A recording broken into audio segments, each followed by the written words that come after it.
à toutes et à tous, on se retrouve aujourd'hui pour une nouvelle vidéo. C'est un update lecture que je vous propose aujourd'hui. Je vais vous parler de 3 romans que j'ai lus récemment. On commence tout de suite. On commence par le tome 3 de la saga Secret Défense d'Aimé d'Axel Auclair. Vous le savez, j'avais organisé sur mon compte Instagram une lecture commune où on a fait un tome en avril, le second en mai et le troisième en juin.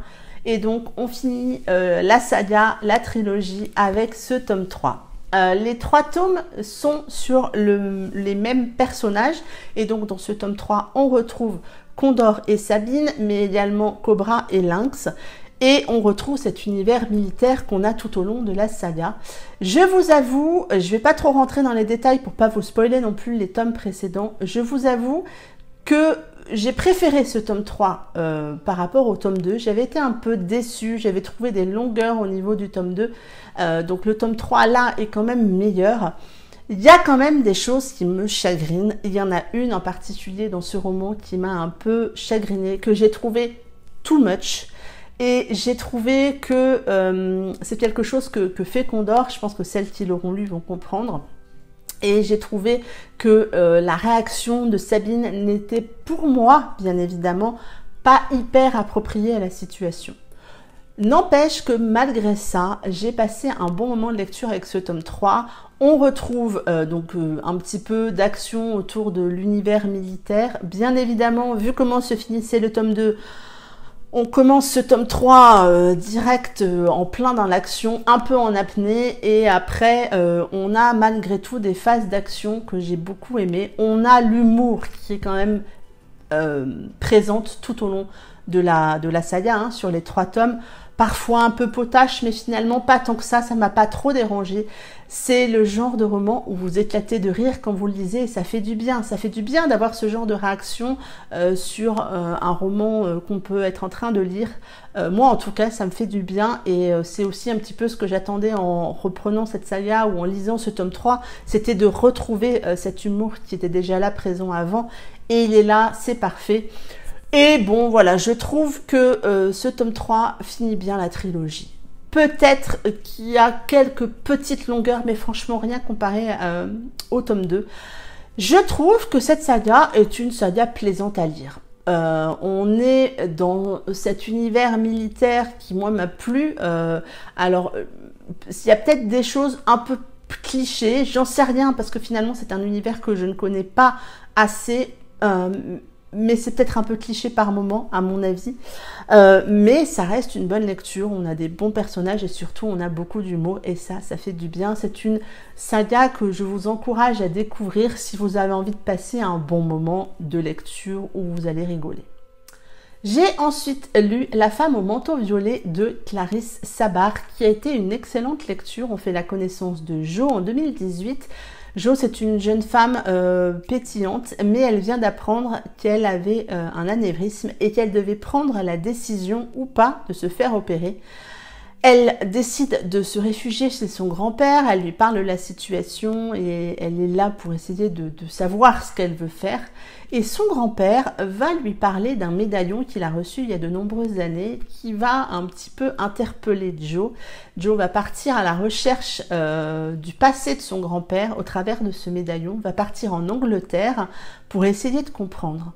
Et au travers de ce voyage et de ses recherches, on va découvrir la vie de Charlotte. Charlotte, elle vit en France dans les années 1930 et va partir en voyage à New York et on va la suivre de nombreuses années sur sa vie à New York.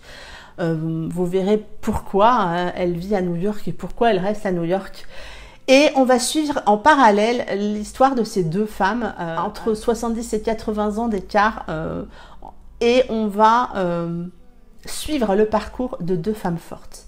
On a Charlotte en 1930 qui a cette envie un petit peu de s'assumer complètement. Je pense qu'elle a des idées un peu avant-gardistes, elle est un peu féministe et elle aimerait pouvoir faire plus de choses qu'elle ne peut réellement le faire. Elle va être face à un événement extrêmement compliqué et douloureux et je la trouve très forte dans sa façon de gérer. Bien évidemment, il y a un passage compliqué et elle ne va pas non plus s'en sortir comme ça, mais elle s'en remet, elle se relève. tout simplement, elle se relève et elle se relève avec force, avec envie de se battre. Et j'ai beaucoup aimé ça. Et en face, on va aussi avoir Joe qui est face à cette maladie compliquée, avec une décision compliquée à prendre, puisque elle peut y rester au travers de cette opération.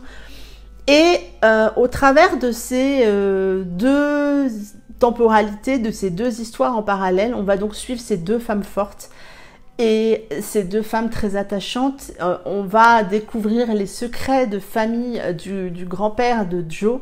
Et ça a été un roman qui m'a embarquée. La plume de Clarissa Barr m'a embarquée tout de suite dans son histoire. Elle a cette faculté de vous emmener dans des histoires familiales. En tout cas, c'est ce que j'ai ressenti avec ce roman. Elle vous emmène d'une facilité déconcertante. Elle m'a emmenée dans ces années 1930 à New York, avec des lieux que moi j'ai visités de nombreuses années après, bien évidemment. Mais on découvre la construction de certains bâtiments, on découvre ce New York après le crash boursier, on découvre toute un peu la mafia autour du trafic d'alcool, puisque à cette époque-là, l'alcool était prohibé. Il y a beaucoup de choses dans ce roman qui, moi, m'ont beaucoup plu. J'ai voyagé avec cette histoire, vraiment. Ça a été un roman qui m'a fait voyager dans le temps. Et j'ai aimé ces deux femmes fortes, tout simplement. C'est vraiment un roman que je vous conseille. Et le dernier roman que j'ai lu est un roman extrêmement poignant. Ce roman, c'est Comme si on devait mourir demain de Léa Perrin aux éditions Cherry Publishing. J'avais acheté ce roman suite à l'avis de Tim, qui en avait parlé avec beaucoup d'émotion. Et je pense que je vais vous en parler avec beaucoup d'émotion. Ce roman a eu une certaine résonance par rapport à des faits de ma vie et il y a donc amené, je pense, une touche d'émotions supplémentaires, d'émotions assez fortes, assez vives par rapport à des moments douloureux. Et je pense que ça m'a d'autant plus bouleversée. On va faire la connaissance de Nelia qui est en couple depuis quelques années avec un homme. Et un matin, ils se disputent, ils se séparent sur cette dispute. Et son petit ami va avoir un accident très grave qui va l'amener en réanimation à l'hôpital. Et on va suivre un peu Nelia au travers de ces journées d'inquiétude, de solitude, d'incertitude. Et au cours de ces journées dans ces couloirs d'hôpital, elle va faire la connaissance de Even. Even est là puisque sa maman a un cancer du cerveau et est aussi en réanimation. Et ils vont un peu se soutenir l'un l'autre et on va les suivre, tout le long du roman. Ce roman est un roman rempli d'émotions qui aborde des sujets extrêmement durs, qui aborde le deuil, la maladie, l'espoir. Il aborde de nombreux sujets douloureux, mais il aborde aussi des sujets... Ce livre est une lumière, ce livre est une leçon de vie. Ce livre vous rappelle à quel point la vie est belle, mais à quel point aussi la vie peut basculer du jour au lendemain.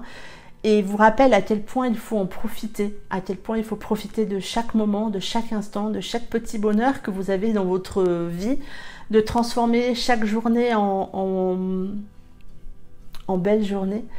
Et je trouve que l'autrice a réussi son pari de nous transmettre ce message d'espoir. C'est un roman, je pense, qui ne plaira pas à tout le monde, pour différentes raisons, et je ne peux pas toutes vous les dire ici, parce que sinon je vais vous spoiler. Mais je suis prête à en discuter avec celles et ceux qui auront lu ce roman. Mais malgré le sujet compliqué de ce roman, malgré un titre qui ne cache pas les choses, sachez que ce roman, c'est un roman d'espoir. C'est un roman de vie.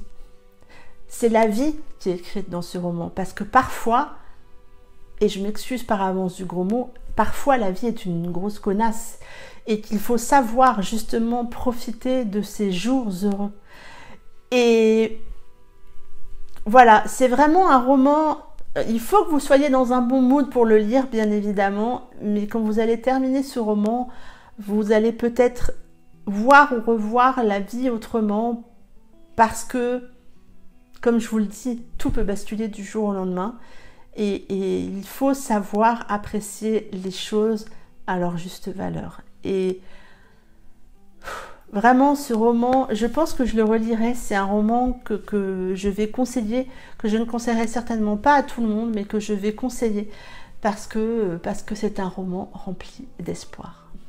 Ça en est tout pour cette update lecture. Dites-moi si vous avez lu un de ces 3 romans, si vous avez envie de les découvrir. Dites-moi tout en commentaire, je me ferai un plaisir de vous répondre.